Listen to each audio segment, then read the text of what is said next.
যেটা সনি হল থেকে চিড়িয়াখানার দিকে গেছে, ওইটা খুব ব্যস্ততম এলাকা। আসলে ভিডিওটা করার অর্থ হইল এই ব্যস্ততম শহরে একটা ঢাকা সিটি,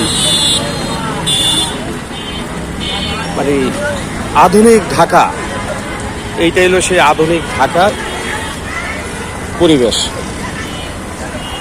এখন বিকাল 5:30।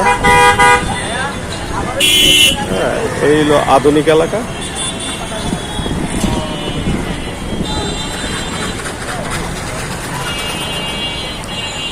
এই হলো ঢাকার পরিবেশ।